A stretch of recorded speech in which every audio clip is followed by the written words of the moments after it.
समाचारों पर बात करिए तो ताइवान में बेरियर लेक ओवरफ्लो थता हाहाकार मची गयो छे। वावाझोड़ा रागसाना कारणे लेक ओवरफ्लो थता 14 लोकोना अत्यार सुधीमां मोतनो आंकड़ो सामे आव्यो छे। भारे वरसादना कारणे बेरियर लेकनो बंध तूटी गयो। गुआंगफू टाउनशिप तरफ पाणी आवता पूरनी स्थिति सर्जाई छे। भारे वरसाद अने भूस्खलनथी 30 થી વધુ લોકો લાપતા છે। લાપતા લોકોને શોધવા માટે બચાવ કામગીરી પણ યથાવત અત્યારે ચાલુ છે। અસરગ્રસ્તોની સહાય માટે રાહત કામગીરી ચાલુ છે। પૂર્વીય તાઇવાનની અંદર ધોધમાર વરસાદ પડતા ઘણા ઘરો હોટલ્સને પણ ભારે માત્રામાં નુકસાન પહોંચ્યું છે। તાઇવાનની સરકારે વાવાઝોડાની આગાહીને ધ્યાનમાં રાખીને ઘણા વિસ્તારોમાં શાળાઓ અને સરકારી કચેરીઓ બંધ રાખવાનો આદેશ આપ્યો હતો।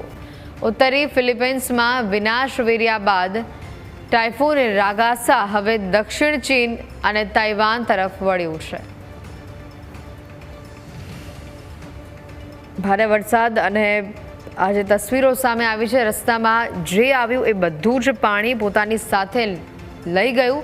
આ વિનાશક પૂરની તસવીરો તાઇવાનથી જ સામે આવી રહી છે। 14 લોકોના અત્યાર સુધીમાં મોતનો આંકડો સામે આવી રહ્યો છે। આ તમામ જે આંકડા સામે આવી રહ્યા છે, 30 જેટલા લોકો હજી પણ લાપતા છે, જેઓને શોધવાની તજવીજ હાથ ધરવામાં આવી છે।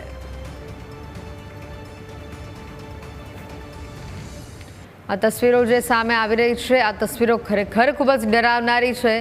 પૂરની જે સ્થિતિનું નિર્માણ થયું હતું, અહીંયા ભારે વરસાદ અને ભૂસ્ખલનથી 30 થી વધુ લોકો હજી પણ લાપતા હોવાની માહિતી છે। તાઇવાનમાં બેરિયર લેક ઓવરફ્લો થતા હાહાકાર મચ્યો છે।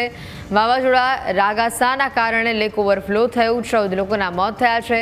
ભારે વરસાદના કારણે બેરિયર લેકનો બંધ તૂટી ગયો। ગુઆંગફુ ટાઉનશિપ તરફ પાણી આવતા પૂરની સ્થિતિ સર્જાઈ હતી। ભારે વરસાદ અને ભૂસ્ખલનથી 30 થી વધુ લોકો ગુમ થયા હતા। ગુમ લોકોને શોધવા બચાવ કામગીરી પણ યથાવત કરવામાં આવી રહી છે। અસરગ્રસ્તોની સહાય માટે રાહત કામગીરી શરૂ કરવામાં આવી છે। પૂર્વી તાઇવાનમાં ધોધમાર વરસાદ પડતા ઘણા ઘરો હોટલ્સને પણ ભારે નુકસાન પહોંચ્યું છે।